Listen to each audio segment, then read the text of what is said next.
Yeah, thanks everybody for coming out to CMAC. I'm Kyle, the training coordinator. If you're interested in more stuff like this, send me an email, kyle@cmac.tv. Happy Flag Day. I told you I'd get some flags. That's very good. So flags up. It's Flag Day. Yeah, and again, we got snacks, we got water. Feel free to make yourself at home. Thank you again to Justin for coming to check it out. If you're feeling inspired by this chat, there is a couple of things going on. There is the Big Tell grant. If you're interested in making a short nonfiction video, thebigtell.org, you can get a $5,000 grant for making a short film. So check that out. CMAC is one of the sponsors, and typically this group that is getting the grant is requires that the recipient be a nonprofit. But CMAC is a nonprofit. We will act as your agent if you are selected.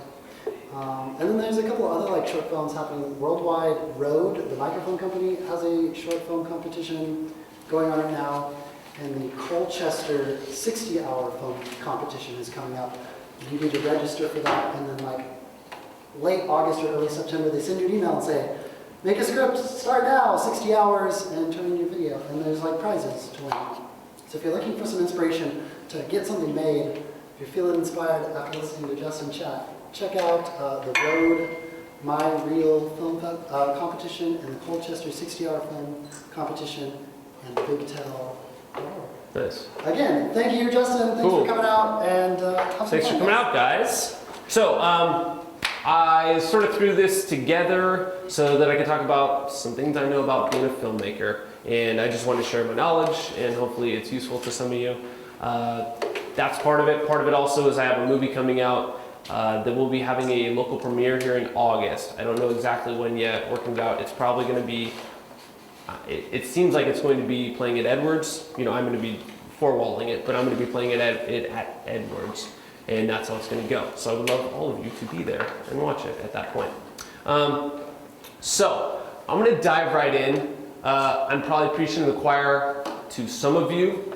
You'll sort of echo a lot of what I'm saying, and then it'll be new information to some of you. Filmmaking is really hard to do, and it's a ton of work, and so you really have to be invested in it in a lot of ways, and starting with something that people are going to want to see is a really important thing. So that gets me to my first thing. Have a hook. Make your movie, your project, your whatever, something that you can explain quickly, that you can have a nice log line for, so that people will want to see it and it doesn't take very long. I think Brick Madness, which is the name of the movie that is going to be playing in August, has a decent one. Usually when I tell people, oh, they're like, what's your movie about? And I say, it's a comedy about a bunch of people that get together and have a international Lego tournament. And that seems kind of fun. Most people are like, oh, I like Lego. I played with that when I was a kid. Tournaments are funny. It's kind of like one of those Christopher Guest movies, like A Mighty Wind or Best in Show. That sounds fun. I would like to watch that. So that hopefully has a very quick, to the point idea of that's something that if I like those types of movies, I would watch that movie.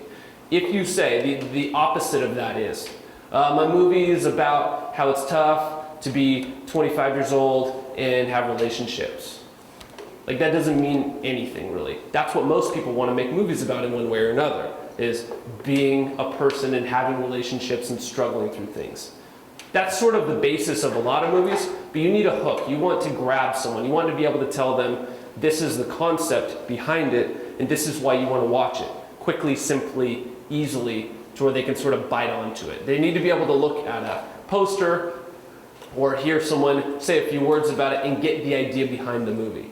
Most movies today are pretty high concept, and so that sort of lends itself to that. You know what a movie, say Jurassic Park, you're like, oh, they found a way to make dinosaurs and put them in a park. That's crazy. Some crazy stuff's going to happen. That's a very easy thing to pitch. That's not, they didn't make the movie about, you notice that some of the movies that Spielberg made that were way more about relationships and small things, we don't really remember some of those movies. The Color Purple, not too many people talk about that because it doesn't have that sort of mass appeal. But Spielberg can make a movie like The Color Purple because he made blockbusters. So the point is, don't start off trying to, it's going to be a really hard road if you start off trying to make a movie that doesn't immediately grab people. Try to find something that just grabs people.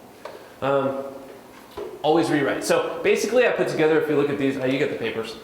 I did like 5 things per idea, and then I just went through a bunch of ideas of all of what encompasses filmmaking in my mind. Didn't really get to funding, distribution, any of that stuff. It's more of sort of the inside part of this game. Always rewrite. When you're writing a script, don't just do the first draft and say it's good. It's probably not nearly as good as you think. You're going to find problems. You're going to find reasons why it wasn't as good.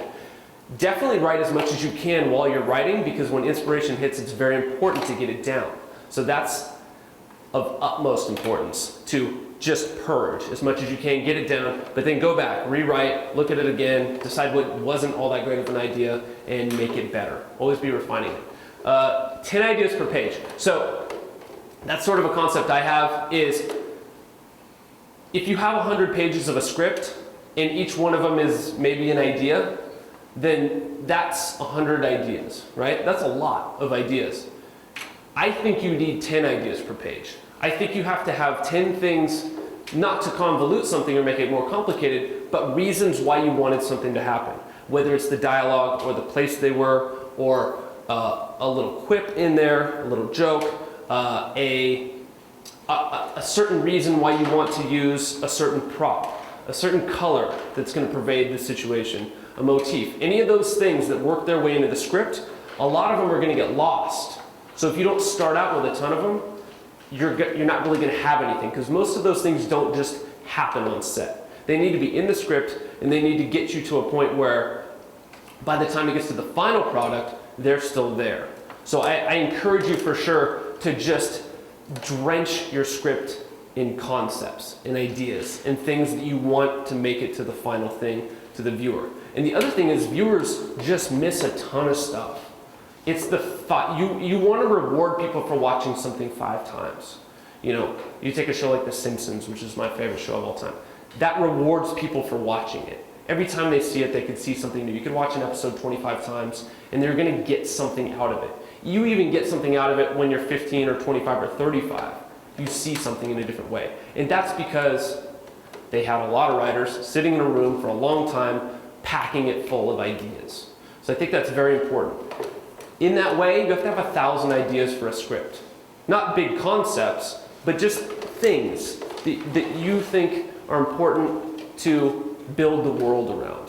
That's an important thing, is building your world. My definition of a movie versus a film is a film creates its own world, and movies live in the worlds that films create. So that's kind of how I draw the system in my mind. So movies are sort of, they're byproducts of films. Films are things that exist. Those are seminal. Write stuff you'll be excited to edit. So this sort of goes into shooting as well, but don't fill pages because you're like, well, I got to get to 90 pages, or I got to get this story out. I have to get from between, if you have A to Z, because you're like, well, between Q and R, I don't know what really happens, or Q and V or whatever, but I gotta make the story sort of pan out. Don't do that. Like, don't settle until you actually have things that you're like, I have to have that scene in the movie. I love that scene. It's important to me.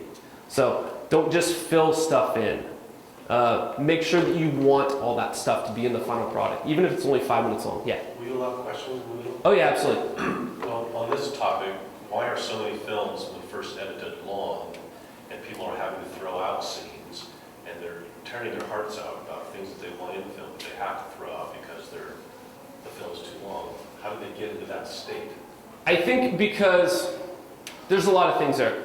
A lot of times on the page, once you actually shoot it, you get sort of self-indulgent on set. You take a lot longer to let a scene play out than it needs to be. Actors are prone to that. So you can take a paragraph in a script, and suddenly it's a 3-minute scene because the actors want to play and they want to have fun and they want to feel those moments. That's what actors do.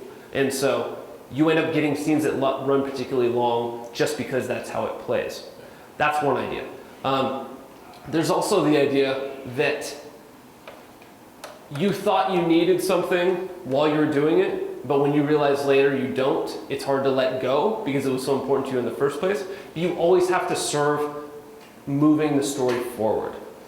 And a lot of times you're making things that aren't really moving it forward. They're just ideas that you like about a thing. That's what movies, that's the defining difference between a movie and, say, a piece of art, like a fine art or something like that. You can have something over here that doesn't really matter. That doesn't have to serve the purpose, because if someone doesn't like it, they don't have to look at it. Maybe they just like this part. Movies aren't like that. Because it's linear, you have to watch it.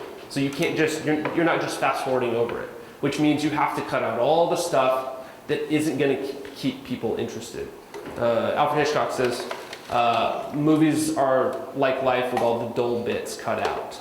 So removing all those things is the important thing, while also finding time to have realistic, slow moments. Like, that's one of those balances that makes filmmaking a premier art. Finding how to, ideas, concepts, stuff, things happening, story, elements, while letting people like rest for a second. That's important. So I'm not saying cut the hell out of your film and just make it fast and just get from scene to scene to scene. That doesn't help anyone.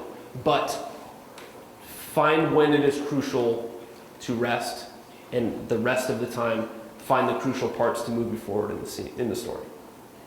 Cut it before you shoot it for no reason. That sort of gets back to you. Yeah, if you don't really totally need it, don't shoot it. Okay? And some of these things will like dovetail with stuff later.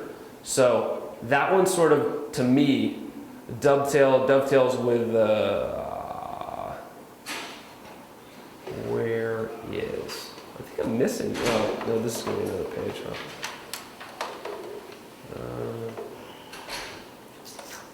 No, doesn't matter, I'll get to it.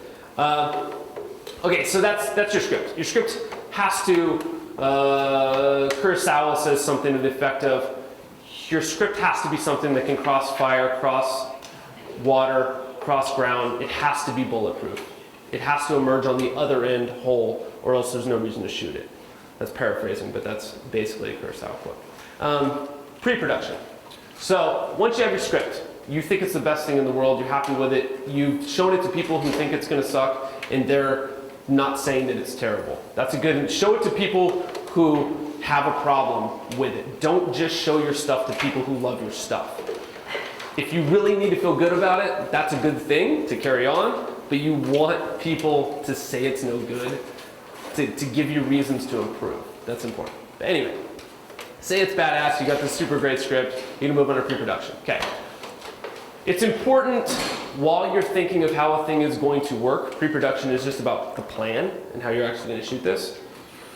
Play it out in your mind. Not just sitting at home in your bedroom while you're typing away, but like walk around with an actor, walk around with your friend. Make it make sense in a real place. It's very often that when you get to the point of actually trying to shoot, way down here, that things don't quite make sense. I've been on set many, many times where they're like, well, then the thing's gonna come in, there's just like a monster, and he comes in from the wall over there. And then you get there and you're like, oh, that totally is not gonna work. I had something in my mind, but now that we are in the situation that we're in, it's not gonna work. So always do that. Take the time to imagine how these things are gonna go in the situation you're actually gonna be doing it in. Plan for what you can do, not what you might possibly be able to do. It's super easy to bite off more than you can chew. Be realistic. I'm not saying don't shoot for the stars, but I'm saying do things that you can handle. Because especially as like a first-time, fifth-time filmmaker, you're going to want to do crazy stuff that is just difficult. And so be reasonable with what you can actually do. It's better to execute something that you can do and do it well than to fail, than to do a really poor job of something that's just a little bit out of the bounds of what you can create. So bodies are bad if they're not good because they eat and park and poop. So what that means is don't just have 40 people on set because they all want to help on your movie, but they're not really great filmmakers and they're just there to hang out and eat and shit and park, because that doesn't do you any good. And there's a lot of films that get made like that with a bunch of hangers-on that just want to be around stuff. And ultimately that's only going to hurt you. It's much better to have a lean, strong team that is efficient and can get a lot done than it is to have a team of a bunch of people that are just hanging out. Ask for forgiveness, but be reasonable. It will always be more than they think. When you tell someone, hey, I want to come shoot at your place, this is really nice, and we're just going to be in here for a few hours, and this would be a great location. And, oh, you're going to give it to me for free? That's awesome. Guess what? Every single time you go in there, they're going to be like, wow, this is a lot of stuff. You have a lot of people here. I didn't know there was going to be this much parking. Oh, really? You need to plug in over there, and over there, and over there? You need to switch the light bulbs out? Holy shit, this is a lot. I didn't know I was getting into this. That's going to happen almost every time. People don't understand how big a set is, how many people go into making a film, and how difficult the whole process is. So it's going to happen. So you need to know going in and sort of tell the people, like, I'm going to shoot here, it's going to be a lot. That's it. Make a schedule that you can beat. It's great to be ahead and shitty to be behind. Don't set yourself up for failure when it comes to scheduling, because it feels a lot better to have a reasonable schedule and be able to finish your days. So if you're doing a short film for 2 or 3 days, right? If you could squeeze another day out of it, or even another half day, and feel good at the end of each day, or even each hour, it doesn't matter, however granular you want to get. You want to get done what you hoped you could get done and be in a good space. If you're saying, we'll get the whole thing done in 1 day, and you realize you only got 2 scenes out of 10, that sucks. You don't want to be there. So be realistic about how long it's going to take. Any questions on pre-production? Good? Yeah, I'm moving very fast. If you want to stop me, if you want to slow me down, that's totally fine. Budget. So this is a thing that's important to me, is these sort of hierarchy. Pay for art department, not lenses. A lot of people are worried about gear, and they're worried about lenses or cameras and those types of things. I think if your mom can't, yeah, there it is. Oh, that's a different one. If your mom can't tell the difference, really, it's not going to matter. Or your dad or whoever isn't like, oh, that's totally worse than that thing. If it's not super apparent, the technology behind it, then don't spend extra money on it. Spend money on getting nice curtains for the room you're going to be in, on getting that stuff, on props, on wardrobe, on makeup. Those things are much more obvious for the final project. Ian Pugh right here is a good example of that. He has cool stuff in his scenes, in his sets. There's a ton of time taken for that stuff, and that looks like there was a lot of work put into that. That's way more important than the camera he shoots on, for a lot of reasons. So worry about that stuff. Worry about putting the money in front of the camera, not the camera itself. People get very addicted to having the latest technology, the most expensive lenses, all that. Doesn't matter that much. Pay for good sound. Sound's super important. That's another thing. Sound definitely trumps cameras in most situations. If you make a thing that looks only okay, only passable, it still counts, because dark images are artistic, and stuff that's out of focus is artistic. Bad sound sounds shitty always. It's never going to be, no one ever goes, oh, I can't hear him, it's all super quiet and echoey. People aren't going to be like, oh, they did that on purpose. That will never be true. They're like, I can't hear the dialogue, I don't care about this movie. End of story. Acrylids on stomach. Your mom. Have your mom make food. Get good food. If you're making a movie, make sure that people are fed well. That means having water, having snacks, and having meals. Build that into your schedule. A lot of people want to put a schedule together. They're shooting for 12 hours, and there's no time to take a break to actually have food. And the idea of a walking lunch, which is like, oh, we're going to shoot, and we'll just get pizza, and we'll be sort of walking around eating while we're shooting and all that. You can do that, but you need the rest. You need a second to fix your head, think about what's next, and be able to move on. All right? That's super important. Just because you can do something doesn't mean it's going to help you in the long run. That gets down to here. Working long hours works against you. Because if you're shooting for 15 hours or something, if you're putting in a schedule that's just way too long for what your situation is, it's ultimately not going to be better for you. It's going to be worse. So be reasonable with those things. Spend the time that you need to spend to make it worth everyone's time to stay effective. Efficiency is more important. Okay, so we're still back up here. Always have pay for 2 solid crew members, not 5 flimsy ones. So that's the same idea of you don't want just a bunch of people that are interested in this thing on set clogging up the works. You want 2 ninjas that are super good at what they do and are perfect for what your movie needs at the time. That's important. Always have some contingency money you'll need it. So you're gonna want some cash in your pocket if you're going to go make something. Things are going to happen. Someone's going to run out of gas, you're going to pop a tire, there's batteries are going to run out, you are going to have to pay for something you didn't think you would have to pay for. Don't have every last penny in your budget accounted for without having some slush money there to be able to pay for stuff you didn't account for, because it will happen. So, budget. Questions about that stuff? Anything? I know it's a ton of ideas. It's just kind of the way I go about things, so hopefully some of it's sinking in, and that's why you have the paper, and hopefully you can get something out of it later. So, hi guys. How's it going? Fantastic. Production. So, sometimes it's gonna suck. Sometimes making movies is totally hard and crappy. A lot of times it is for the director because it's really difficult. That doesn't mean it's not worth doing. Most things that are hard and difficult in life are probably worth doing because they're difficult. All right? Just push on through. If you're doing a thing that has a complicated day in it, say you're shooting for 3 days and there's a scene in the middle of those 3 days that's really difficult, bring in someone else that would help you on that day. As a person who's worked on a lot of movies, I don't mind helping for 4 hours in something that I think I can help in. I can come in, I can be super effective, and by the time I'm out, I really made a difference in that project. So, just because you have 4 people on set, doesn't mean you have to maintain exactly 4 people on set the whole time. Bring in reinforcements when you need them. And most people, if they don't feel like it's all on their shoulders, don't mind helping. And, you know, the best thing to do is ask.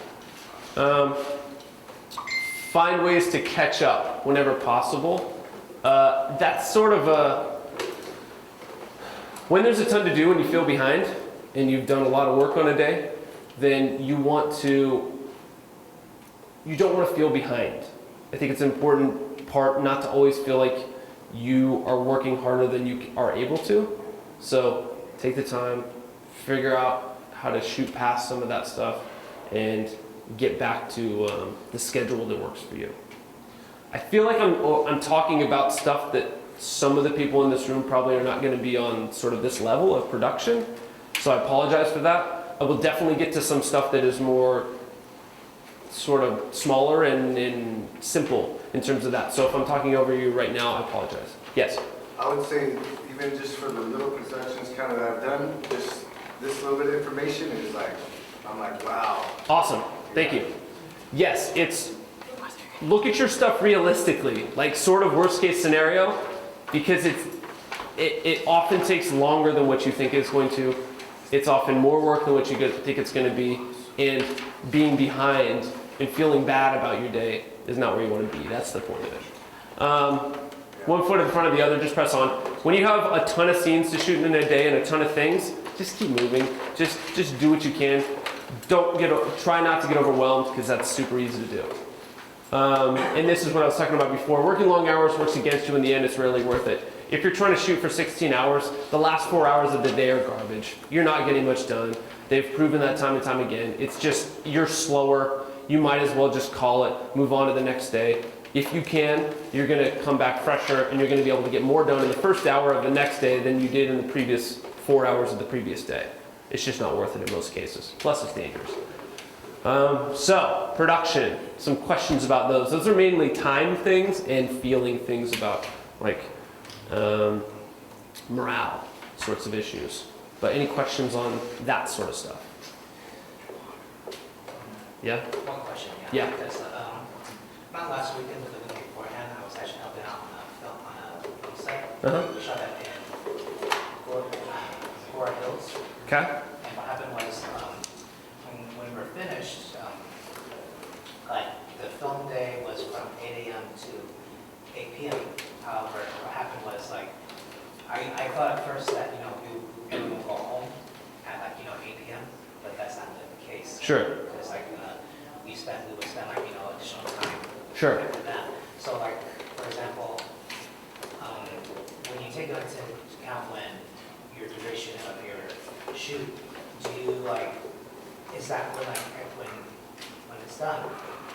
Is that like when like everything's complete, everyone goes home, or does that count for like, I don't know, like? So what you maybe? Because we were like, for example, we would like be there like an extra hour and a half, like additional. Mm-hmm. Just putting stuff away. Yeah. I was wondering, I don't know, like, because we don't have use sets, and I guess sometimes it can be perhaps that like it kind of varies, I guess. Yeah. But like, I don't know, you have to take into account for that. Like when you tell your crew, okay, you're there from this time to this time, but then all of a sudden your crew discovers that wait, we still have to stay later because we have to, Clean up. clean up. That's- Yeah. So wrap is what we'd usually call that. So wrapping the set. If you're in a situation where that's going to be particularly long and arduous to wrap the set, say you're doing, I don't know, something complicated, you're doing a rain rig or you're doing some sort of car, what they call a process trailer, like complicated things for a real big set. Or you're just in a situation where you put a bunch of stuff on the wall and you have to take all that stuff back off the wall, whatever it is. As a director, as a producer, you should understand how long that takes. It's not fair to the crew to say, we're going to shoot get there at 10 a.m. and we're going to shoot till 10 p.m. without telling them it's going to take another 2 hours to get all that stuff out of the room. Yeah. That's not fair. It doesn't mean that as a crew member, you have to take that into your own sort of situation and decide, am I going to hang out till midnight and help them? Yeah. Okay. You don't have control over that necessarily. I mean, you're just a crew member at that point. When you do your own production, build it into your idea. Know that it's going to take 2 hours and that you're only going to be able to shoot till 8 o'clock to be able to be done by 10. Because keeping people past 12 hours, like I said, you're not going to be very effective at that point anyway. We actually were, because what happened was, the second day of shooting, it was unexpected because we were supposed to shoot from, originally we were supposed to shoot from 11 a.m. to 11 p.m. Uh-huh. What happened was, we were between scenes before we set up for the final scene, the producer came and he was saying that, you're not obligated to, you're welcome to go home. Yeah. Like, that they needed like an additional hour. Or Okay. Hour of shoot. But Yeah. then afterwards, after that, we would shoot, like, it was like, because I think originally we were supposed to be done at 11, but by the time I went home, it was like way past midnight, so it was like, well, maybe like, 1 in the morning or something. yeah. Yeah. So that's what I'm saying. Like, You could have done like almost 1 in the morning. so that's the thing you're going to run into the first couple times. Maybe you're on set when you don't quite realize the ramifications of the situation that you're in. Of saying like, oh shit, we got a lot of stuff we got to put away here. This is going to take a lot longer. I am going to have to build that into my idea of how long this is going to take. As the crew, okay, so there's a couple things maybe you could do. As a crew member, always be working toward the next thing you're going to be doing. If you know that we're almost done with that scene, and you can talk to whoever is in charge of your department and say, hey, I know that we're almost done with this. Can I start moving some stuff over to here? And prepare for that. That's going to be really important. Because a lot of times the department heads are not paying attention to that because they're very focused on the thing that they're doing. But you can probably be saving yourself some time in the long run. And one of those things would be start wrapping stuff as you're going. A lot of times you're just in a room, like the last 2 hours of the day is just in a room doing a specific thing. That's all that's happening.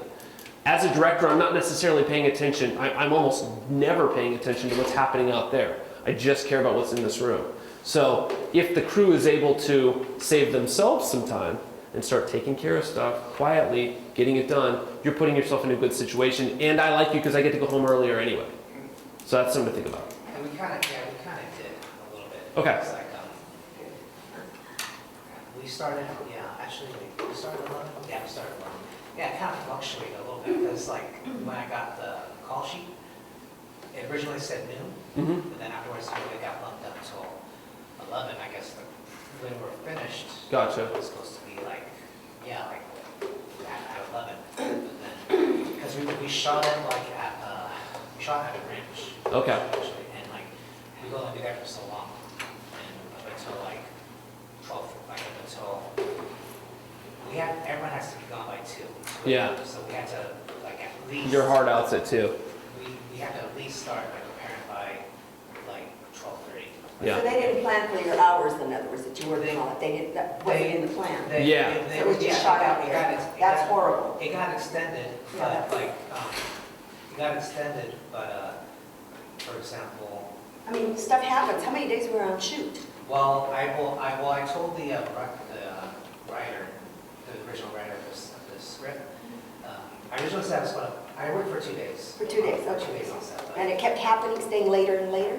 Well, yeah. I think that the point of this mainly is that you can only do so much about those things when you are crew.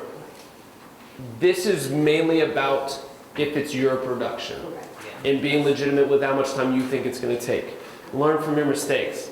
Find out that this thing takes a lot longer than what you thought it was going to, and be realistic about those times. Because chances are that you're not going to want to go work with that crew again or that AD or whoever it is, because they don't look at those things realistically and they are sort of abusing their crew, and it's not helping anything. Right.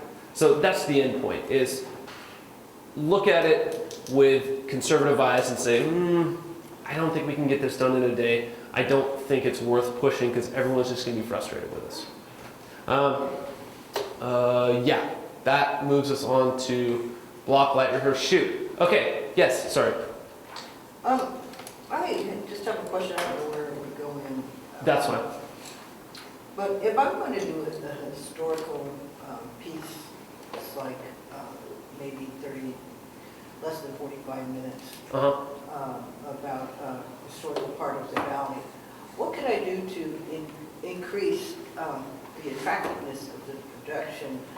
There are some people that are alive that might have some input, that I can do some shots of them talking. Sure. All of this era that I'm talking about, it's only going to be pictures and very, very few. Sure. How could you make the overall production more attractive? Yes. So, if you're dealing with pictures, putting someone in a time and a place is important.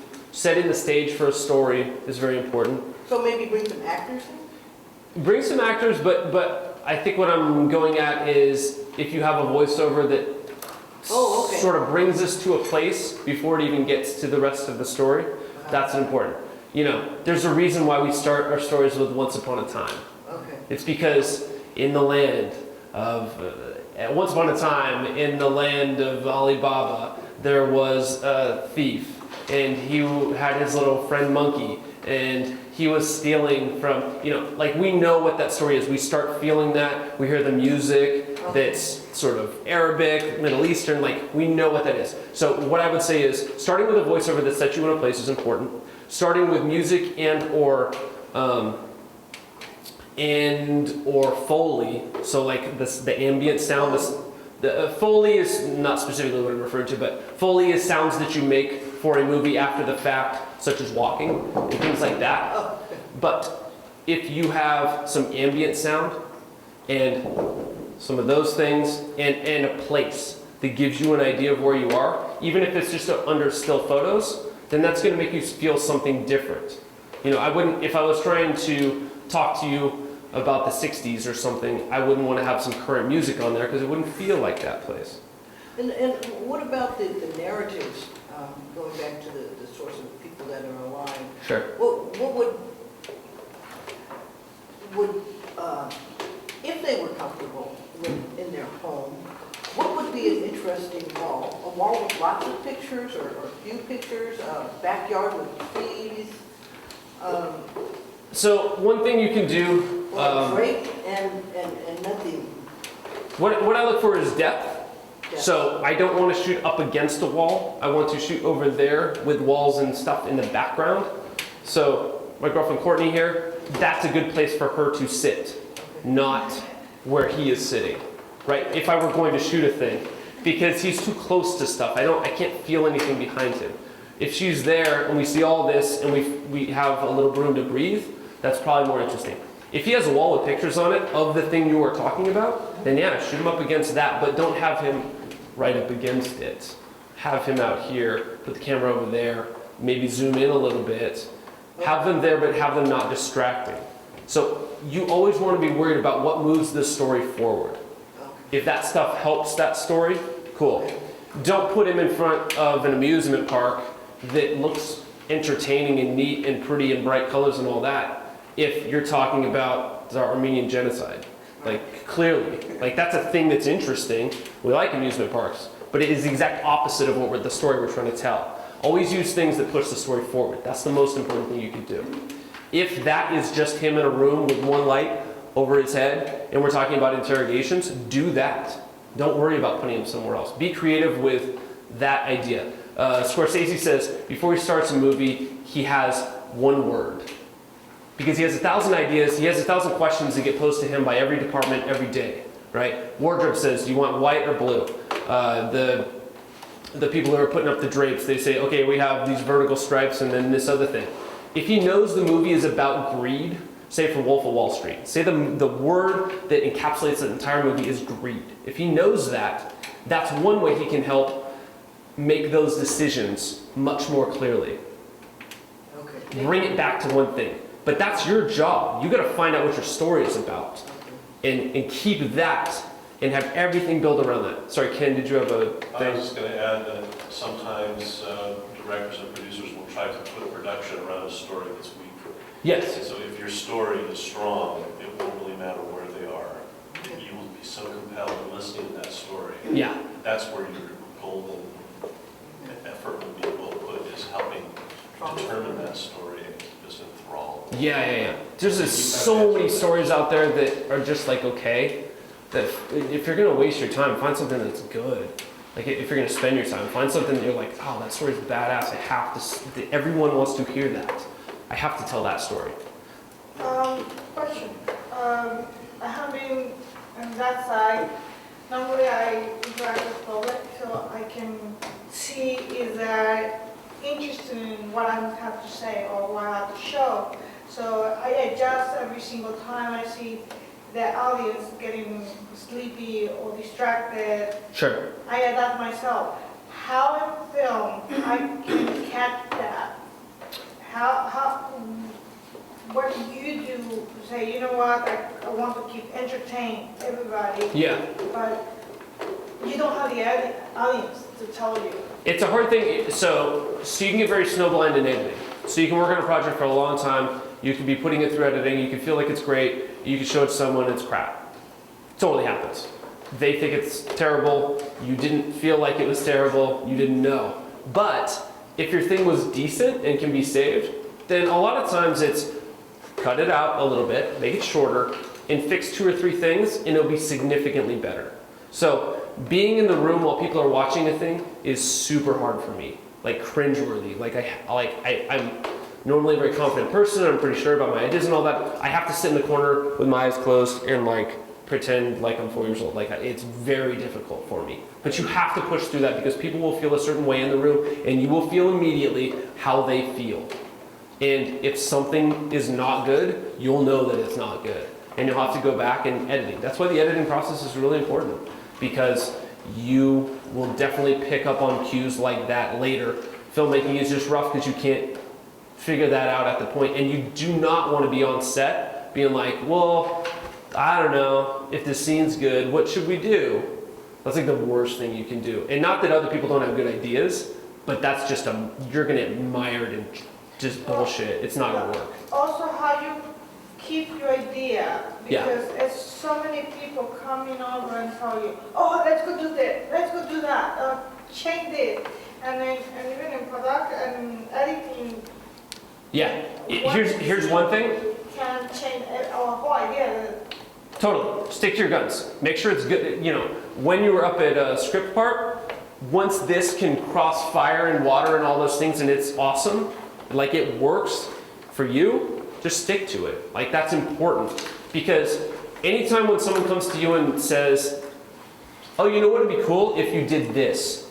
Like you almost always know that what they're going to say is not worth hearing. And that's not because it's not a good idea. There's plenty of better ideas than my ideas, but my ideas build on my ideas. I can't just put someone else's idea in there that detracts from my other ideas, even if it's a better idea. That's what you have to know as a writer, director, producer, those things. Like, I am on this trajectory. Your trajectory sounds awesome. Totally have fun with that. This one's mine, and if I start merging right, it's gonna suck for me later. So your input can only be based on like little tiny changes that like fix a thing. You know? Adjust in the moment. Yeah, you have to be strong about that because no matter how well-meaning they are, they don't understand all the things, the ramifications that you should in your project. Even if it's a 2-minute thing, you can put it this way. You can have say it's a 30-second commercial, and someone can come up with a really good joke right at the end. And it may be like, wow, that's super funny. That's way funnier than anything else in the commercial. But it may invalidate the commercial. It may make the point of the thing not what it was supposed to be, and then you're just looking at a joke. And that's not what you were trying to accomplish. Even though that thing by itself is better than what you were doing, you're like, yeah, but that's not what I'm doing. I'm doing this. So be headstrong about what matters to that project. Tell that story. There's a million stories. Tell your story. Does that answer your question? Cool. Back down. So we are on block, light, rehearse, shoot. Super important. When you're shooting a scene, try not to just start shooting. Try not to get into a thing where they're like, well, we're here and there's the stuff. Can we just shoot the rehearsal? Shoot the rehearsal means you didn't go through all the steps to make sure the rehearsal is going to work. Sometimes it works out. But the problem is when you get in that, when you do that every time, it's going to work against you a lot. And it may be problematic. So I like to block, light, rehearse, shoot. There's a lot of reasons for that. One of them is so you can get into a rhythm. If you're doing the same things over and over in that order, you feel better because you know what's coming next. The rest of the crew knows how the flow of the day is going to go. And filmmaking is about doing the same thing 1,000 times in a row. That's what you have to do. No matter what you're doing, you're blocking, lighting, rehearsing. So blocking is saying, okay, we have a scene. Mike gets up, walks over here, closes the laptop. That's what happens. I want to see him do that. As like the director, as the cinematographer, as anyone else in the room who has important decisions to make, I want to see him do that. Because when we decide where the camera's going to be and what it's going to see, we might not like his shoes anymore. It might look stupid. We never thought about that. We might realize that he can't actually do that from there and it closes. It might tip the whole thing over. We might have to have someone down here holding this table so that it doesn't flip. We might have to glue this down. Like, all these things have to happen in that one super simple thing. If you as a director say, no, it just does it, just here, put the camera there, shoot it, it so often doesn't work. So it's important to actually see it happening. Walk it through a couple times, make sure what you think on the paper will actually happen in reality, and go through that process. Because when you do that every time, you realize that you can sort of jump ahead of things even though you're doing more process. It's just the way it works. Yeah. Okay, getting to the written. What happens if you have one of the actors or one of the key people not inspired in that moment? Not inspired? At that moment. Okay. So you as a director in charge of the production, what do you do? I would pull them aside. I would say, hey guys, let's take a 5-minute break. There's usually stuff that the rest of the crew can do. The cinematographer is always going to be one of tweaking shots, and if he's a decent DP of some sort, director of photography, he's going to say, okay, I really don't like that light, how that's shining right there, so if we could fix a thing right there, and this stuff over here I want to change, and the art department person or someone in charge of other stuff is going to be like, oh, I didn't really like that thing, but we were already shooting, so whatever. So usually, my point is, giving the crew 5 more minutes, they don't mind, okay? The person, the actor, pull them aside and say, hey, what's the deal? Is this like, how do you feel right now? Are you feeling worried that you're not going to do a good job of the scene? Just tell me what's going on. And they're going to say, well, I feel bad about this, or I don't like this idea, or I don't like this piece of dialogue. What can we do about that? And if you work through those things and give them your full attention for 5 minutes, you will almost always come to a solution. That's what I would say. Because actors want to act. They want to. I was in, like 10 years ago, in Iowa, on a movie, Elizabeth Shue. You guys remember Elizabeth Shue at all? She's in a number of movies, but Leaving Las Vegas. This is a few years after that. Anyway, she's in a car crying. And we do this, what they call a process shot. And so we're driving, process trailer, and we're driving around and she's crying in the car all night long, right? And I hadn't been on too many movies and I was like, wow, that must be really difficult for her to do that. That must be like hard just to cry a bunch. And the director of photography is like, that's what actors do. Like that's what she wants to do. That's why she got into this business. Because she wants to be able to emote. She wants to get that out of there. She wants to expunge that. That's important to her. You know, it might get old after a while, but that's nectar to her. Is crying on camera is super important. So what got her into the business in the first place. So you want to allow your actor to feel. If you can do that, then you've already won most of the battles. Yeah. So put them into the situation where they can do that. Never assume that it will work better on set. Don't put it off and be like, oh no, I'll wait. It's on the paper. I know it doesn't quite make sense, and I know you guys all have questions, but once we get there, it'll work out. Bullshit, it won't. It will be worse, almost every time. You need to ensure that it is figured out 10 ways from Sunday so that when you do get there and a bunch of that stuff doesn't work, you are still able to make it work. But if you go in not trusting because you're not really sure that it will, it won't. So each scene is rehearsed before it's shot? It's at least bulletproof in your mind of how it's going to go. It doesn't have to be rehearsed necessarily. Rehearsal helps, but, oh, sorry. While you're on set, yes. While you're on set. It's always better to rehearse that scene before you shoot. Yeah, so basically, the premise of block, light, rehearse, shoot means we walk into a room. Like I said, Mike has to come over here, close this. That's all he has to do. He walks over, I stand over there, I watch him move, I say, yeah, that's correct. We bring in the lights, bring that over closer, and change some things, whatever, light it. Then a lot of times what happens on a real set is while we're lighting, we bring in a stand-in, someone else to walk 10 times, and he goes and gets makeup on and he puts on the right wardrobe and all that stuff. That happens while the lighting is happening, while Ken is over there with his boom mic, testing the shadows, all that stuff, and that's the process. And then he comes back when he's ready. So we've already rehearsed, he's in the clothes he's supposed to be, and looks how he's supposed to look, and then he does it once or twice, that's the rehearsal. Like everything's in place, we're ready to go. Okay, let's walk through it. He does it, we don't actually roll, but everything else is the same, and then we're going, good, we can roll on this one counts. Then we shoot it. That's what the block, light, rehearse, shoot is. Yeah. I just want to reinforce your concept about blocking. I've been on so many sets where I've read the script, but I don't have a clue what the scene's really like. And then they rehearse it while shooting. And my first time seeing the set, if they had just blocked the set, the entire crew has all their questions answered at once. So good for you. I'm glad you articulated it. It's very hard. You solve so many things, and that's exactly what it is. You solve a lot of problems and answer a lot of questions just by letting people see the thing that happens. Yes.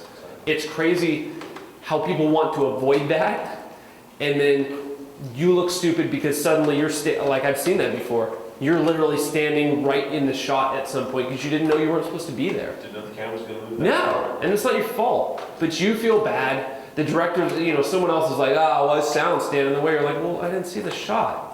How was I supposed to know that I'm not supposed to be in the shot? You go through the proper process, and you won't run into that. Okay, so what you mean by blocking? I'm getting confused with blocking and rehearse. You're blocking each individual person in that? Blocking is me standing here as the director, or the director of photography maybe. I know that I want to approach this shot from here. This is the camera. Whenever I do this means a camera. So I put the camera here, more or less, and I know that he's going to stand up, walk over there, close that. I don't have a camera here yet. Yeah. I don't have any lights up. any of that stuff. Blocking is the process of watching the action take place without any gear in place. Rehearsing is watching the action take place once all the gear is in place. Okay, That's the difference. perfect, thank you. Yeah. How many stand-ins do you have? Like when you have like 5 people in the scene, you have to do it back and forth. Like you said the stand-in when you... That'd be yeah, I mean, I'm not usually on productions that are that big, honestly, to have 5 people. Okay, Like, 1 or 2. That yeah. same person can do the stand-in for other positions. You just want to have the general idea of how it works. You can only have Cameras so and much. lights have to be set then. Yeah. Thank you. Yeah. Like, you could have one person stand in for one thing and another for other. 5 people in a scene's a lot, too. Like, it doesn't happen all that often. Thank you. For stuff I do. Yeah, so try the moves, float the boom, stretch the cables, that sort of stuff. Just go through the stuff. Yeah. This is kind of a pre-production question. Yeah. But, okay, we're here, we're early, we're all volunteers. Like back in your days, how did you kind of work it out or inspire people to get you to come be on your shoot or help you with your shoot? Like right now, like we don't have money, we don't have budgets. Sure. So like, did you kind of find ways that worked with people? Because some people have jobs, some people do this, so it's kind of hard to get people to come sometimes, to get everybody there all the time. Yeah, absolutely. If you want people to help you, go help people. That's like the obvious thing. Be a good asset on someone else's shoot, and they're probably going to want to help you out on your shoot because for one, they're like, oh, I owe that guy. He helped me a lot. That was cool. Also, that guy did really well while he was helping me. I'll bet his set will be good. I'll bet it won't be stupid like the other guy that was sort of half-assed on this shoot. And I don't know about going and working for him because he didn't really do that good of a job on this set. So if you work hard and do a good job on someone else's set, they'll want to help you. That's the first thing I would say. And do your homework. Do a good job so that every time people want to help you. I've been fortunate to where almost all the time I ask someone to help on a project, they want to do it. And that's because I'm very cognizant of not wasting their time. That's important to me. And I don't want people to feel like they're sitting around without a destiny. Like a destiny is super important to me. Like I want you to feel like you were involved and helping in the project. That matters to me. So, yeah. Thank you. I want to work on your production. We'll see what the next thing is. Thank you. I'll hand out some cards and everything, and you guys can email me. I definitely want you to come watch the movie in August. I'm having a movie called Brick Madness that I've been working on for a really long time that will be having a local premiere in August. That's part of the reason I'm here talking and all that. So, comedy works best when it's fresh. Okay, this is sort of a little side point. If you rehearse comedy a lot, it sometimes dies. So don't have people tell the jokes and try to deliver and all that stuff because oftentimes it doesn't turn out. You lose the best take when you're not rolling. That's just sort of an aside. But the magic is really hard to get back. People will say a thing a certain way and you're like, that was so funny. And then you actually roll and you're like, we never got it back. It was never as good as the time we didn't actually roll. So that's something to think of. If you're gonna rehearse, don't have your actors go full out. Just have them walk through the thing, be where they're gonna be, say the things how, not in the exact way that they're gonna do it, just have it sort of do it. Because you can ruin a moment by not rolling if you rehearse too strongly. That's sort of the point. Yeah, put the actors into place and have them do the things that we'll be doing. That's just what that means. That's what blocking is. I mean, that's the simplest way to put it. I struggle as a director of photography without seeing that happen. Even on really simple things. I'm like, I just want to see it. Can you just have well, she's just standing there. It's just, I know. I just want to see it. Please show it to me. I swear I can do my job so much better if I can see it. Cool. Moving on to lighting. I don't know how important this stuff is going to be to you guys, so I'm going to go over it pretty quickly. Think about a scene with light, dark, dark, those types of things. You want depth. Like I was saying, if you put the camera over there looking back at Courtney, you have all this room. Maybe this is dark back there, she's bright, and there's something in the foreground that is dark. That gives depth. You don't want everything to be the same brightness level, the same color, the shades and spectrums and all that. You want to separate things. And then it's just like a simple thing you can think of. light the space, not the person. If you are setting a scene and someone's walking around, try not to be a thing to where you're telling the actor exactly where they have to be. You want to give them a little freedom to move around in a scene. So if every time, for example, like if I'm right here and this light right here looks pretty good on me from here, the problem is as soon as I move here, it's 4 times as bright because I'm half the distance. It's way brighter, way quicker. So that situation is going to be bad if that's where you put that light and you're not sort of thinking ahead about those types of things. So a good DP is hire a person that probably has more experience with you. If you're a director and you can get a DP, a director of photography, that has more experience than you, then that's a good place to be. Most of the time that's true even in Hollywood. The DPs have been working 30 years and the director's been working 10 or 15. That's just like an average thing. So that person will fix so many things you don't know that are being fixed. Super important. You want to get, hopefully, crew members that can do those types of things for you. Your job is to provide a good story, a good script, good food, and a good schedule. If you do that, then those people will be like, they're happy. You provided the things they want, because a lot of times they don't get that. Very simple lighting. This is super simple lighting stuff. Have the actor look toward the light. If your camera's over here, have them look toward the light. Don't look away from the light. Typically, that's just an idea of how you want it to play. Because when I'm looking toward that light and the camera's here, my face is going to be slimmed because the light is coming from here, not on the broad side of my face. It's called narrow lighting. That's just a basic place to start. Whenever you're doing interviews, because a lot of stuff probably you guys are doing in our interviews, have them look toward the light. I'm looking this way, the person I'm talking to is right below that, and the camera's over here. I'm looking toward the light. That's just a basic principle. Create a mood, not just enough light to be visible. Just because a camera can shoot in darkness doesn't mean it's good to be shooting in darkness. It's not necessarily going to look entertaining or good. It's just going to be bright enough to see. But that doesn't, that's like saying a story is good because there's letters that make words. That's stupid. Like it needs more than that. You want to create something, create a mood. I'm going over a lot of stuff. Questions? Any other questions? Yeah. You touched on something about the director's job. I've seen so many directors concerned with lenses and locations and movement that when a scene is done, they turn their attention away from the actors and begin to worry about the next scene. Yeah. What's your assessment? I think the directors should focus totally on the actors the whole time and support them. Directors are Well, people in general are too interested in tech, in buying expensive stuff and having things that are the latest, coolest piece of technology, right? Cutting edge crap. It doesn't matter most of the time. Films have been made for 100 years and over 130 years or whatever now. And the story is always going to be king. And the best way to get a good story is to have good writing and good actors. That will trump your technology and how good it looks and all that stuff every single time. So I would say, as a director, it should be much more your focus, what's coming out of the people's mouths, than what lens you're shooting them with. I don't know how you tell a director that, hey man, don't worry about what lens I'm using, just worry about that. But that's definitely what's most important. Are they not trusting their DP, and that's why they have to be so active? I think when you're on set, it's like a car crash. And when people are in a car crash in a crisis situation, they want to be able to control little things because that's all they can control because they can't control the car crash. So that's like a human nature sort of thing. So if they can say, oh, well, yeah, I don't want that thing, I want that thing.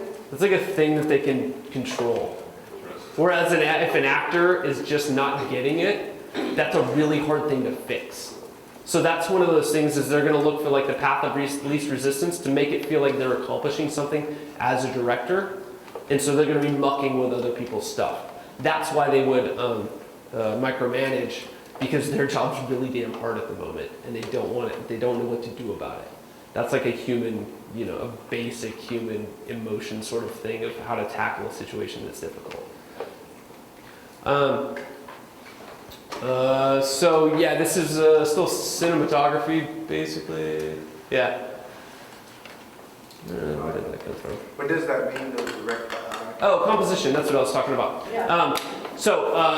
You know, there's a reason why you would shoot a camera below someone, and there's a reason why you would shoot it above someone, and there's a reason why you would be really close and really far, and all those things. All those choices have definitions for what they mean in filmmaking in general, and should have definitions for why you are doing them within a thing. Don't put the camera right here if there's no real reason to do. I just want you to come up with the reason why you're doing it. Your reason may be faulty, but at least you have a reason. That's important. Have a reason for everything you do. It may be wrong, and you'll figure that out the next time, but at least it matters to you, and you thought it was going to be what it was going to be. Make your mistakes, that's fine, but like decide. Proceed with intent. That's what's important. And to do that, you can put a camera really low, or really high, or really close, or really far, or really wide, or any of those things. It's good to break things up. Did you plan with one direction, the photography?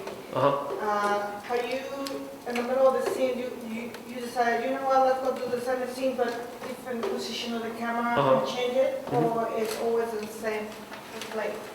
Little experiment. I'm going to do a lot of different things based on what the project is and how I want to cover it. So, standard coverage. So if we talk about coverage of a scene of two people talking, this is the most simple thing we can have, right? It's two people looking at each other talking. You're going to have a wide shot, which shows both of them.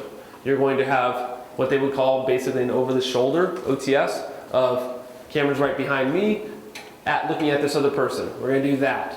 And then switch it over to here. Another over the shoulder looking at me. And then we'll probably get a close-up of that person and a close-up of this person. That's coverage. That's the simplest way you can attach. You can attack any scene and make it easy for someone to cut and make it a thing that will work. It's not going to be great necessarily, but it will work. Tons of movies, the entire damn thing is made with that, and that's what's called coverage. There's a quote by someone saying like, all but 15 directors in the world just shoot coverage. Those other 15 directors actually shoot a movie. That's probably true.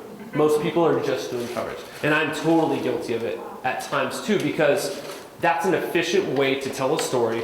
We're all very familiar with how it feels, and we know that you know as a director and as a cinematographer that you're not going to lose anything by shooting that way.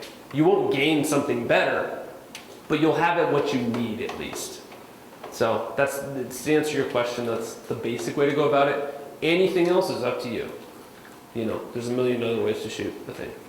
David Fincher, I promised the David Fincher quote. David Fincher says, some people say that there's a million ways to shoot a scene. I don't think that's true. I think there are two, and the other one is wrong. So, start with the actor, create a mood. Yeah, we're down here. Wide versus telephoto, that just means, you know, show a big wide shot of the thing, and then show a close-up of the thing. That's probably going to look more interesting than a bunch of shots that are mediums. You don't want to just get a bunch of the same size, because later when you might like all of them while you're shooting them, but you get into editing later and you're like, oh, all this shit looks the same. It doesn't. I don't feel like I'm moving any. I don't feel like I'm gaining anything by changing. Direct the eye, no white walls. Just, you know, these are basic principles of any type of art. Is you want to give the viewer something to look at, guide their eye, make them look at a thing for a reason, and direct their eye toward the subject, basically. Shooting on white walls is the worst thing. That's the hardest thing to do as a director of photography or a director, is to be up against a boring white wall. That sucks. So you always, as a producer, or as any of the people, you want to find things that are more interesting than that. It seems obvious, but a lot of times people back themselves into a situation where they're just looking at white walls. So you want to have something to direct your eye. Tell the story within the scene. This, for visual interest, make sure you try to vary the size, like I was saying, wide, tight, different things. At this level, I think of what most of you guys are doing, just having variety is going to help. You know, as you get later, you're going to want to you're gonna want a cinematic language of size and texture and all those things, but right now just do some wides, do some tights, vary it up. Learn a language of cinema, use it to your advantage. So, as you get better at all this stuff, you will realize what you've known all along. And what you've known all along is that when you watch a movie, you know that when you see a certain shot and you see a certain thing happening, you kind of know what's going to happen next. Because we have been told for 50 years, 20 years, 100 years, when we see this thing happening in this way, even though we're totally unaware of it, we sort of feel like, oh shit, that guy's gonna come up behind her right now. I know that. And that's not by accident. The director and the director of photography know like that this is how we tell the audience without telling them that this thing is going to happen. As you watch more movies with that eye, you'll realize that this means this, and we don't have to instruct them. So that's what the language of cinema is called. And that's a really cool thing to sort of get into, and it takes a lot of practice. But even if you could just watch a movie and steal one idea, it's important to use that in your piece. Yeah. Where could we find like the definitions or to know like, oh, that means that, and where could we go? I honestly haven't found like a really good version of it in a movie, in a book rather. I'm sure that they exist. Do you know of any like examples of a cinematography book that would sort of outline that? There's a lot out there. Yeah. In fact, you could probably ask that question to Google and find it. Yeah. There are I think I'm trying to remember my man's name. What were we gonna say? I know on YouTube there's a channel called Every Frame of Every frame of, yes, that's probably your best bet. That's what I was trying to think of the dude's name. Every Frame of Painting. Basically, this guy, he goes over like all the cinematography stuff, and he has a really good example of going over Silence of the Lambs with the interaction between Hannibal and the FBI agent, and he always says, you know, let's analyze this scene. Like, why are the shots this way, Yeah. and what they signify. So that's a really good example. Yeah, that's a fantastic channel. If you want to understand how that works, watch it. Tony Zhao. I Yeah, think. that's better than a book. Yeah. And it's stuff that you've seen before, and you're like, oh, that was such a good scene, and you're like, oh shit, I totally know why that was a good scene now. Yeah. That makes sense now. That's actually a video, it's a dog watching a scary movie, and every single scene that come up like that, start barking. Oh, really? Like the dog knows, the dog and even like, start understands barking it. every single scene, it was so funny. That's But pretty sweet. what are you talking about? It's because it's based on real life of how you're viewing a situation and when danger comes. And like those are things that are built into us for, 10,000, 100,000 years. The theme of the movie, thriller or scary or horror, because some of them are so predictable that they're boring. Sure. And, I know you think what's going to happen next, and then when that doesn't happen, that is the excitement. Yeah. And then when it doesn't, we go, oh, shit, you knew he was in there, wow. Yeah, exactly. You want to use people's preconceptions Right, to misdirect them. exactly. But don't pull the rug out from under them. You don't want to make them feel used. That's the line you have to walk. That's what's very difficult, is the twist without making them wrong. You want to make them feel good because they thought they were in it, but then it was something even better than what they thought. That's the very difficult line to walk, and that's why movies are predictable, because it's hard to do. Right. But starting with that idea is super important. Yeah. On this note of predictability, I've actually been in theaters where people shout at the screen, "Don't open that door." Yeah, right? Don't open that door. And I told you not to open that door. Yeah, and that's what you get in Friday the 13th Part 8 is like, it's stupid. Friday the 13th. Yeah, it's not, she's gonna open the damn door and it's gonna be dumb and she's gonna get chopped up. Fine, I'm glad you get, at that point you're just like, I hope this bitch dies. I hope she gets chopped up. I want my money back. So moving on. But yeah, every frame of painting is super good. Directing for tone. It's very important to remember the scene that happened before that. As a director, you are often shooting things out of sequence, which means maybe the thing that happens right before this was you shot a month ago. Who knows?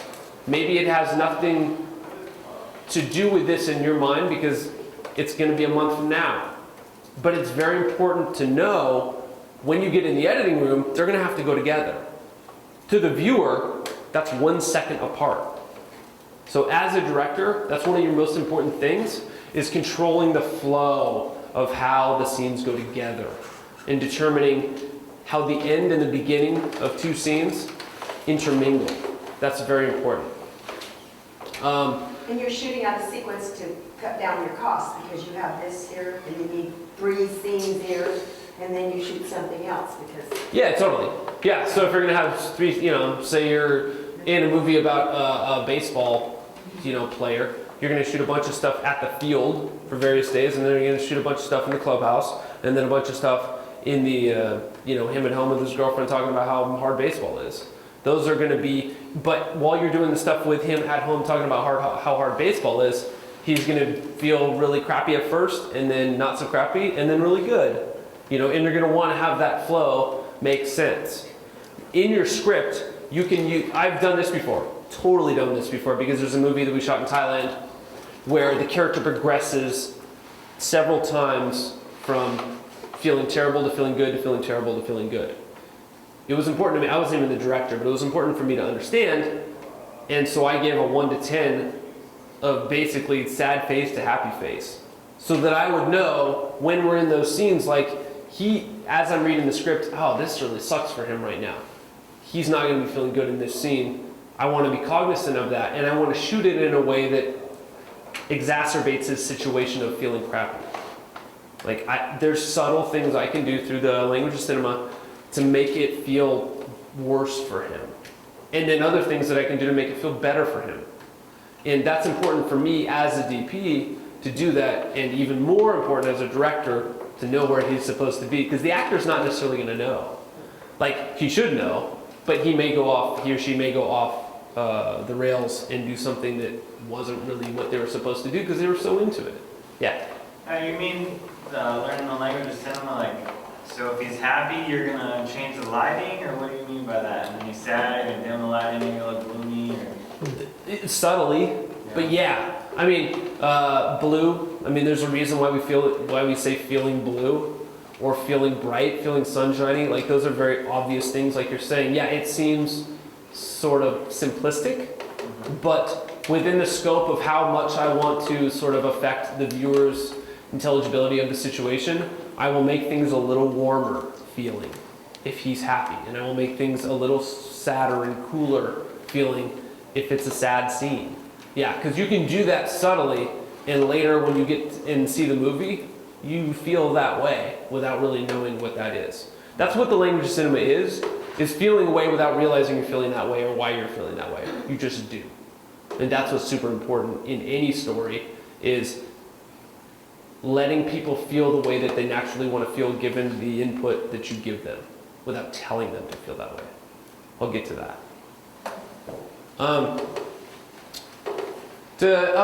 When you're doing a scene, just like step back and just like, I know I wrote this and I know it made a lot of sense before. Does it feel real? Like, does that sound like stuff people would say? Would that dude actually, would she go in the room? It seems stupid, right? Like find ways to fix those things or to do them a little bit different or whatever if it's just not working. Hopefully you figure that out in the scripting phase, but sometimes you have to sort of take stock and be like, this could be better. I could tweak this and I can take out one line and suddenly this makes a lot more sense. Okay, so this is a thing that, we get a lot. Sorry, all right, hopefully this is good stuff. I know it's a ton of stuff, but hopefully you'll sort of suck up some of it later if you're not getting it right now. Always shoot a reveal that is painfully obvious you may need it. Okay, so this is filmmakers that are not super experienced oftentimes don't get their points across because it's not as clear as it should be. It's good to be subtle, and it's good to approach something without hitting someone over the head with something, but there is a very different thing between telling someone how to feel and telling someone information clearly. You know, that's what it is. I can tell you that my dog got run over. You're probably going to be like, oh, that's sad, that sucks. And I can say, my dog got run over, and it was so sad. And like, you're going to feel a different way about that. You're probably going to feel like I'm sort of talking down to you or like convincing you that it was sad. And I don't really need to do that. But if I say, well, there was a dog got run over. A lot of people who are new at filmmaking are going to say, well, there was a thing that got hit. Like, that's what the scene ends up telling them, when what they really need to say was, that dog got hit. Because you get a reaction out of that. That's important for that person to know.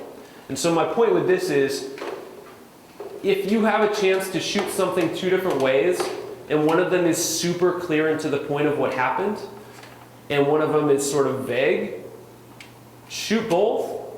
Because a lot of times when you get later, you're going to realize that you have to have the one that's super clear. Because if you use the vague one, so many other things happened between when you shot it and when it's in the final piece that you're like, we don't even know what's happening right now. I thought it was going to be too obvious. It's not obvious at all. I've been, so many times I use the one that feels too obvious. And still people are like, I didn't see what happened.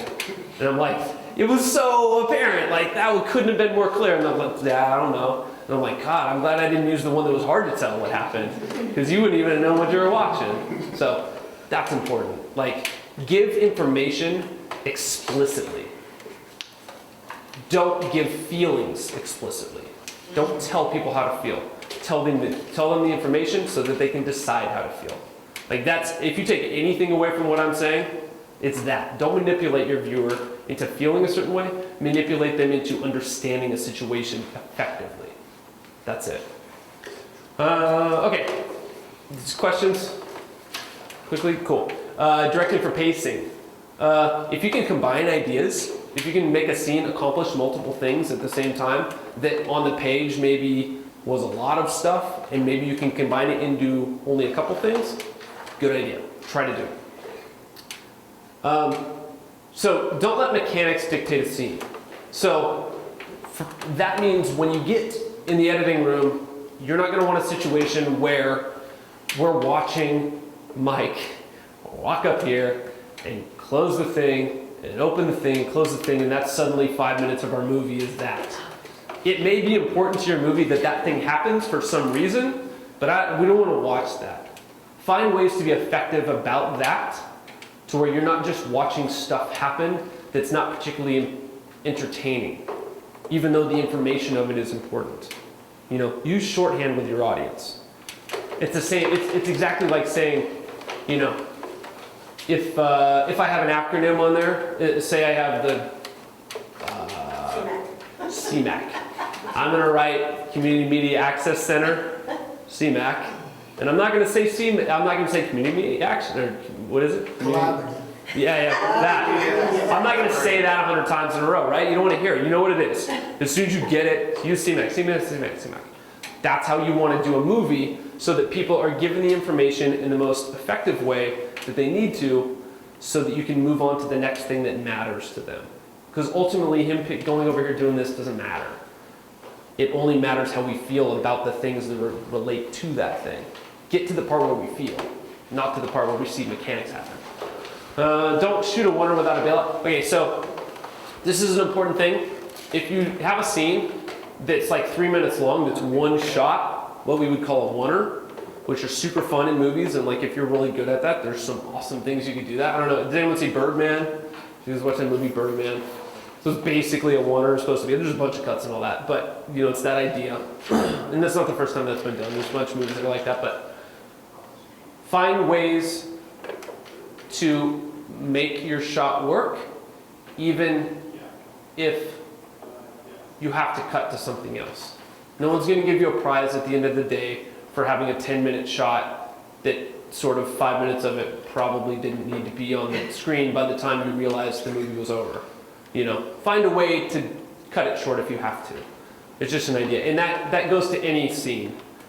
Don't have a thing to where you have to use a big long scene if you can find a way to get out of it early or elapse some stuff in the middle. Be smart about that, because when you get to editing and you literally have a timeline, cut, chunk, cut, guess what's going to go first when you realize that your story is 10 minutes too long? That chunk's going to disappear. And if you have no way to make it shorter without losing what it was supposed to be, it's going to disappear, and you're going to be like, ah, shit, we spent a ton of time on that. And I really liked it, but it kind of sucks for the story. So we have to lose it. So be smart about that. Okay, directing for continuity. When you shoot the rehearsal, you often, okay, so this is going back to rehearsal, right? So we have people, if you shoot without actually rehearsing, sometimes you're in a situation to where what you did the first time, even though it wasn't great, locks you into how you have to shoot the whole rest of the scene the next 6 times you shoot it. And then you're like, well, we shot it once, so I don't want to throw it away because it was kind of good. But then the actors are doing a thing that they wouldn't have done if they knew how they actually wanted to do it, because they didn't get a chance to practice. You know, you don't want to have someone take a practice swing at baseball, at a curveball, and then all the rest of them are going to be fastballs, but they're swinging as if it's a curveball, and so they're missing every time because they're locked into something that wasn't great. I don't know if that's a great analogy, I just thought of it, but that's the idea.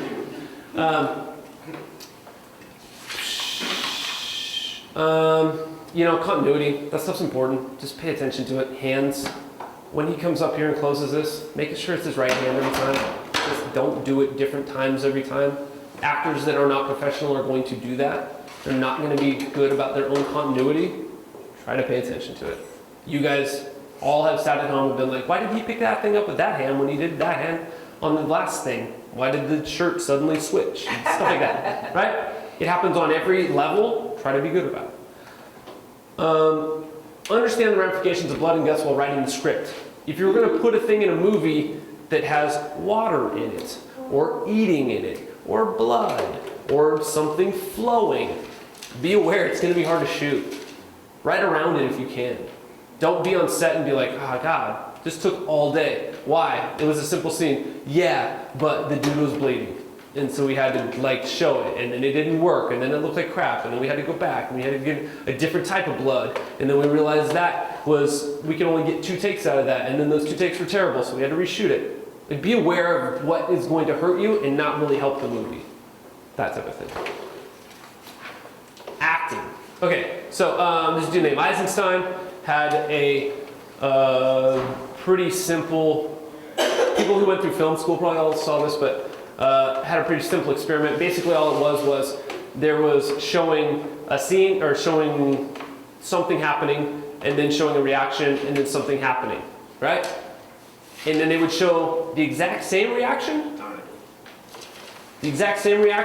with different things happening, and it looked like the actor was doing a good job of reacting to the scene. Even though he was reacting flatly to anything that preceded or came after it, and people interpreted that as being good, okay? Because it is, because they bring their own ideas to how someone is. And my point is, if you could choose not to overact, like just be subtle about something, most of the time the audience would be like, oh, that was really good. That was really good acting. And you're like, yeah, he was very low key. He just kind of let it happen. And he didn't go over the top. That's important. That's a good idea, because montage, which is at its simplest form, putting one shot up against another, will often imbue the situation with the drama that it needs. You don't need to overdo it. Okay, this is a simple one that a lot of people do and is usually detrimental. Never act something out for your actors unless they ask you to. So, if I'm directing Courtney right here, and I say, okay, but I want, like say it like this. No, I want to go to the thing tonight. I really want to go to the dance tonight. If she does my version of that, and I'm not a great actor, because if I was a great actor, then I'd be an actor, I wouldn't be a director, and then she does a bad impersonation of me doing a bad impersonation of you, of her, how do you think that's going to turn out?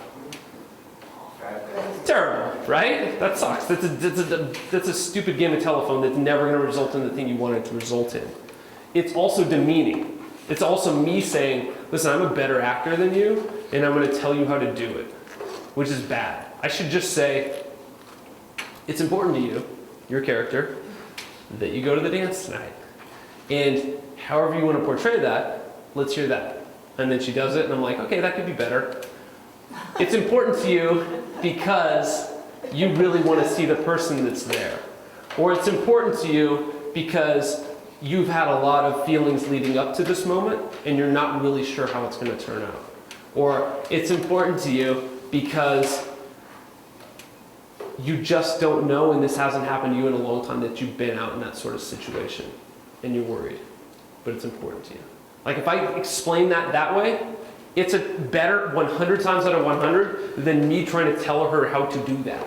That sucks, I can't do that. This is super hard not to do. As a director, it's really hard not to tell. Be like, no, just say it like this. It's in my mind, it's so much better, say it like this, you suck. That's hard not to do, but try really hard not to do it. This is the same thing what I just said. Explain what their character's feeling, not how to accomplish it. I don't tell her how to say that. I tell her what her character is going through for clarification's sake, so that she understands what she's trying to get across to the audience. I'm not telling her how to get it across. Okay, so we've all seen a ton of movies. We've all seen a ton of really good scenes and really good acting. Chances are you guys are not going to hire the best actor in the world. I am not hiring the best actor in the world. I think there's something really good in finding ideas. That is really loud. Finding ideas that feel new and are not just the saddest thing in the world. If you make a story about the saddest thing that ever happened, it probably won't be, because someone else already did a better job at that. If you make a story about the happiest thing that ever happened, that's going to be a really tough road. So make something that's more unique and specific than that, and you'll probably do a better job. That goes right into this next thing. If you have someone just bawling their eyes out, it's probably not going to be awesome, because you have real big Hollywood actors, well-known people that do that, and it still feels kind of dumb, right? You guys have seen movies where you're like, oh man, Robert De Niro's awesome, but when he cries, it's kind of weird. I don't know, I don't really like it. He's like not that good at it for some reason. And that's just one of those things that certain people can't cry and make it feel like they're crying, they sound like they're laughing. And some people that are laughing hysterically just sound like they're crying. And it's just like how things are. I prefer not to push those boundaries. I prefer to work around them and find different ways to attack those problems. Not just pushing the bounds of how sad a thing can be. It's a really hard thing to pull off. You know, having someone drop to their knees and scream at the heavens, like, this is really hard not to be dumb. It's probably going to be crappy when you do that. Yes. Oh, okay, cool. It's me versus the best actor ever. Yeah, good idea. And you're going to make your actors feel stupid too. I mean, that's the other thing, is you want them to be confident in what you're trying to do. Almost done. So, editing. If you're putting 3 shots next to each other that are what they call B-roll or something like that, and you're having a little succession of things in between something else, do it in 3. Start out with three things in a row. That's a rule of 3s. There's a lot of rules of 3 in filmmaking, one way or another. That's one of those things. Usually 3 shots in a row works better than 2 or 4. It's just how it works. I don't know how to explain it. It just kind of does. Just make it shorter. Just like whatever you're doing, just cut it tighter, because your thing is probably too long, almost guaranteed. Just go ahead and not make people watch something that is as long as you think it should be. It probably will be better a little bit shorter. And I've been guilty of that 100 times. 2 frames can make a huge difference. So if something doesn't feel right while you're watching it or to someone else, literally rolling it back or forth 2 frames can make all the difference in the world and make it feel way different. And you watch it and you're like, oh no, that cut works now. However you did that, whatever little change you made, totally fixed it.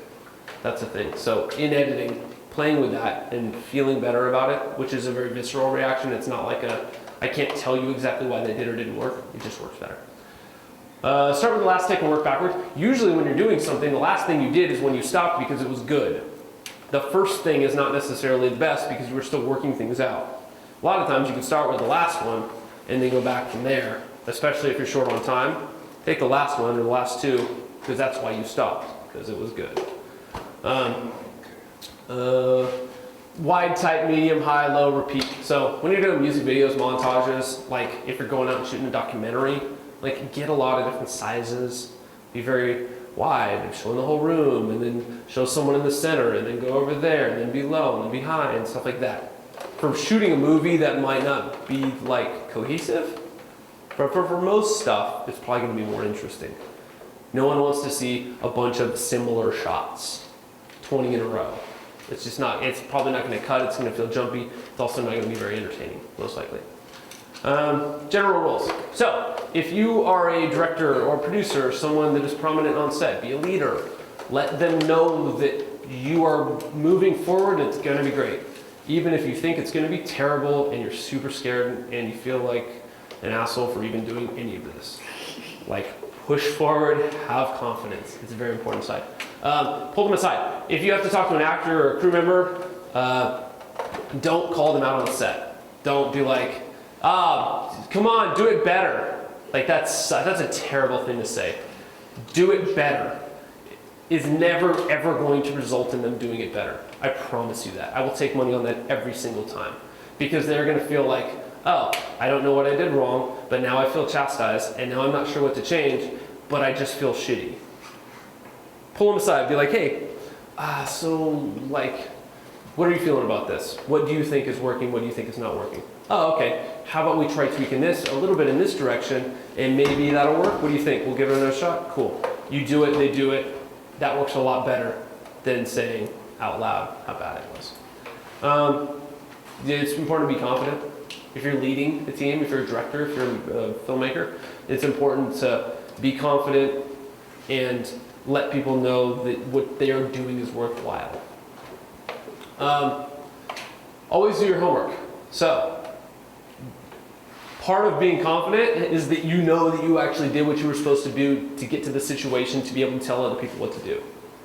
If you don't do your homework and you didn't plan ahead enough and you're just out there letting people just waste their time, then that's on you.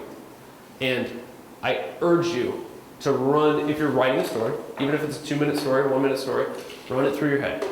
Work it out with your friends before you get on set. Make sure it makes sense. Look at the place you're going to shoot it. Know what kind of cameras you're going to use and what the limitations are. Talk to that guy when you're offset. Do all that stuff before you get to this point so that when you get to that point, there's a much better chance it's going to work. You must know what information you want the audience to know. That's what I said. Another David Fincher quote is, filmmaking is deciding when and how to give out information. That's it. That's all ultimately you need to know. How and when to give out information. Those things happen subtly in movies all the time that we don't understand, that makes the story much more interesting. When you're watching something, you're like, oh shit, he found out, he doesn't know that that is going to happen, but that guy knows that that's going to happen, and now when that happens, that's going to be really cool because this. That's because, as a director, you were able to control who found out what, when, and how. That's important. And be explicit about it. Be clear about it. Don't confuse your audience with what they know. Confuse them with how they feel about it. You guys ever get to the end of the movie, or like 2/3 of the way through the movie, and you feel bad for the bad guy? Like you're like, I don't know, that guy is terrible, but I kind of like Hannibal Lecter. Like you don't hate Hannibal Lecter. You're like, this guy's kind of enigmatic. He's kind of cool in a way. He's a terrible person. He ate people's faces, but dude's kind of cool. I don't know what to tell you. I kind of want to see him escape. It's weird. Buffalo Bill, that guy sucks. I want that dude to die. But Hannibal, man. I've watched some of these CSI shows, and they seem to go overboard. There'll be a scene of investigators huddling in a room, and each one of them is telling the other one what they learned. It's so clear they're doing that for an hour. Yeah. We never could have figured it out without them telling us. Yeah. So that's what they call exposition. exposition is difficult to get around when you have a lot of information. So remember the second Matrix movie, I think it's the second one, Reloaded, right? And he's in the train station, and he's with is it just Neo and Morpheus? And they're, or it's like the key maker, whoever it is, I forget, the key maker, right? And they're talking for like 10 minutes about all this stuff. That's the third one. And maybe it's the third one. But it's just stuff. It's just, you're like, okay, that's all information. I get how it relates to the movie eventually, but just, come on. Find a way to prove it to me by showing it to me visually. And they're really good at that, obviously. The Wachowskis were like good at visual stuff, but that was like a really clunky part where you just sat through what they call exposition, and you didn't know what to do about it. And That's it's why like, I never saw the end of that movie. there you go, because you're like, I've oh seen God, it I a million don't. times, I can't get past It's that so much movie. stuff, and you tune out for sure. So that's what that is. That's poor writing because they had to provide you with 100 pieces of information to help you get to the thing that you actually care about, when they probably should have found a way to give you 10 pieces of information, and the rest of them you understood while you watched it, not explicitly by being told about it. Anyway, was there a question back there? Okay. Yeah. There's a good quote that I heard one time related to that is show, don't tell. Yeah, show, don't tell. Absolutely. I mean, and that happens. There's a lot of good movies that you don't realize are great movies because they're just like things are happening and you're getting information. You know, Pixar movies and things like that are really good at that. They're good at having you feel the way about a character that you weren't told to feel that way, or understanding what's happening. Like a 4-year-old's like, oh no, I know exactly what's going on because it was so clear how they portrayed it, and they didn't tell me necessarily what it was. You know, that's good storytelling. Did you have a question? No. Okay. You must never tell them how to feel about it. That I've said that 100 times now. Don't tell people how to feel. Tell people explicitly what the situation is and let them feel the way they want to feel. I think that's the worst thing about filmmaking is when you tell them, this is sad, be sad. Yeah.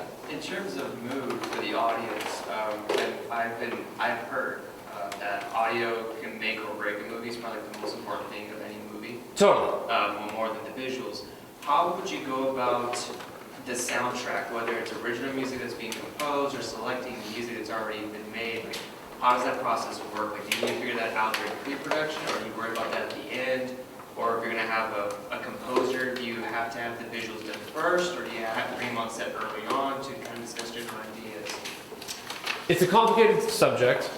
A lot of times people go into, say, someone like David Lynch or something, would go into a project knowing how he wants the music to be in that scene because he works tonally more than information-wise. It's about a feeling with him. So if he knows going in that this is going to sound like this, then he can get to that point with the audience later because it already feels that way. Usually that is a very complicated feeling though. I would say deciding beforehand that this is the part where the super happy song happens is beating people over the head with the happy idea. I would say that if you give people complicated feelings with the music or cues as to how they probably will feel, then that's better than convincing them that this is the part where you feel happy or sad. Building a scene around a song that works really well in that scene is important. I don't know, so Old School, people have seen Old School, right? And there's a scene where they play Master of Puppets, the Metallica song. I'm quite sure they had that decided, where they're grabbing him and doing all this hazing sort of thing. I think they probably knew beforehand how that was going to feel, or like why they wanted to use that song, and they built that scene around that song, I'm guessing. Because that's the thing that made sense in that point. So, there are a lot of ways to approach that. As long as you find ways to still be nuanced, start as early as you can with deciding how it's going to be. That's what I would say. Yeah. My experience, I live in Mexico, so I have some kind of art, you know. Okay. I hate it when I have to watch a movie and they don't have music. Okay. It's You like music. Oh, I like the music. I didn't know noticed the music after I started watching this movie. It was only the background noise, the entire movie, and it's really tired. Okay, you didn't need all that music? No, there was no music, and that's when I understand the difference between the American-made movies. They have background music that you didn't even notice that they have. Okay. That helps you to the scene. Yeah. But in Mexico, sometimes the music is too expensive, or they already run out of money Okay. to finish the film. Sure. So all the sounds is the last thing they do. It finished. And so there's not enough music, and so it sort of doesn't, It's basically, feels empty maybe? the classic is seen as when there's a person in the middle of the street and you can listen the background noise of the Sure. cars and everything. It's annoying. Or when they Okay. go to the field and you can hear the wind. Yeah. So I would say that it's important to decide what type of movie your movie is and why you would want to give people a feeling through music, no matter what it is. And that doesn't have to be as, I'm using very simplistic, like happy versus sad, but there also are for making you feel like you're getting somewhere. You know, it's important sometimes in a scene to add a little bit of a soundtrack to where like, I'm accomplishing something as a viewer here, things are happening. That's important a lot of times to control pacing. You know, like when it comes like to films, like when it comes like to their musical score, because it kind of works into your subconscious. How to how to feel a certain way about a certain scene, obviously. But you have to also take into account you have to take into account the context of the scene. Sometimes some music will achieve how the audience feel. But there are times when there's this. Thanks for coming, guys. Thank you. Yeah, have a good night. But there's a time, you have to take into account the situation where, having no music will generate the type of, the context of the scene. No, I understand when the production director was in charge. Thank you, ladies. They had to remove the music. I get that type of film. A lot of Japanese films have that. But sometimes you can see it's missing the sounds. Yeah. It's missing the sound in the movie, and they just wrap it up really quick and say, okay, we need to finish today. So we run out of money. I think there's creative ways to choose how you want the audience to take it, and having music in some scenes or no scenes or all scenes is a choice that can work to your advantage if the rest of the things that are happening are compelling enough to where the people don't feel like they're just watching someone stand in the middle of the street, like you're saying, and it just feels like dull. Directing people's attention to what actually matters and having them care about the scene is always going to trump everything else, including the music, if the scene is compelling enough. And usually the scene is compelling because the scene 5 scenes before that was compelling. That's why you care. So it's up to any individual making the movie what they want to do, basically. It's like the Broadway musicals. You didn't know you're into the song until the middle of the song. Okay. It's growing to you. Yeah. And that's how I see some of the films in Mexico.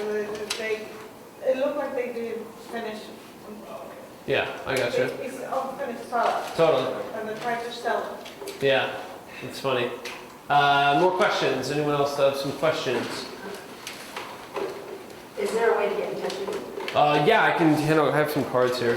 You can email me, go to my website, that You stuff. locally or are you in LA? No, I'm half a mile that way. Our studio's right over there. So this address is old, but you can call me on my cell phone and the email is correct and all that. How do we learn about your premiere of Okay. What? How do you? So yes. So Brick Madness is the name of the movie. If you go to Facebook and just type in Brick Madness, you'll see it. Facebook.com/or/Brick Madness, whatever.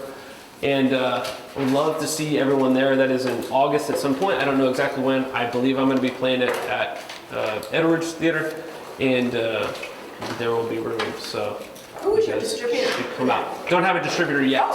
I have some people slated to go, but I do not, I haven't got that far yet. Oh. Yeah, it's not totally done yet. I'm self-distributing it in the theater. I'm just putting it up there and paying for it. Whoa, are you guys are that filming? You guys are making a documentary about bricks, yeah? Let the celebration begin! This is awesome! My name is Cedric Donovan. I'm here in Fresno, California, making a documentary about the bricks world. As we crown a new bricks national champion. So do you have any heavy favorites in this competition? Heavy favorites. Ricky 6. I've been hearing an awful lot about this Ricky character. Who is he?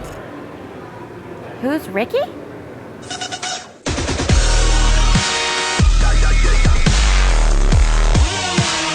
You and your crew are formally invited to celebrate the last days of the legend, Ricky 6, and the dawn of Ricky 7. I already told you I'm gonna be Ricky 50, and then I'll stop. I'm a big Ricky 6 fan. Ricky has experience. Ricky knows what he's doing. He knows how to play the crowd. He knows how to work the judges. He knows the system. When you're the best at something, am I just supposed to walk around and pretend like anyone can touch what I do? Come on, that's ridiculous. That's what Ricky looks like. It's amazing. He's stupid. Ricky's trying to tromp on your territory, right? Seems like kind of a turd. Is that with a O or an A? Oh, it's an A. Yeah, I already put an O, so it's good. Ricky 6 is not Max Grand. I guess he's the best replacement. Max Grand, really? We're still talking about this guy. He was the godfather of bricks before there was even a family tree.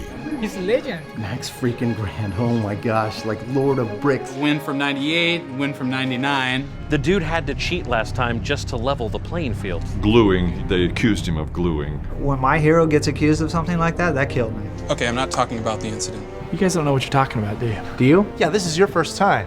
What do you know? I'm Seth Paxson. Seth Paxson! Up and comer, came out of nowhere. I mean, that's really it. Nobody knows Seth. You're in charge of like a school program, right? What's your name, little dude? I'm Nicholas Grandiminian. Wait. You say that again? One more? This is Max Grand's little nephew, Nicholas. I want Seth. I'm hoping that he's gonna bring it. Okay, let's start again. Okay, let's start again. Compliments from the gentleman in the corner. Sorry, sir.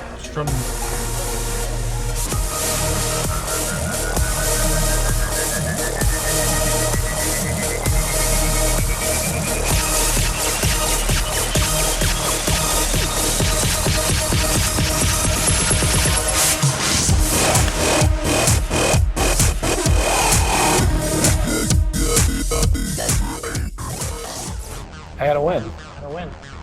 I gotta beat him. That showdown right there means everything. Everything.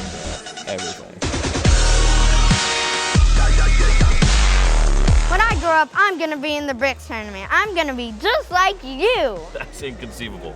Next.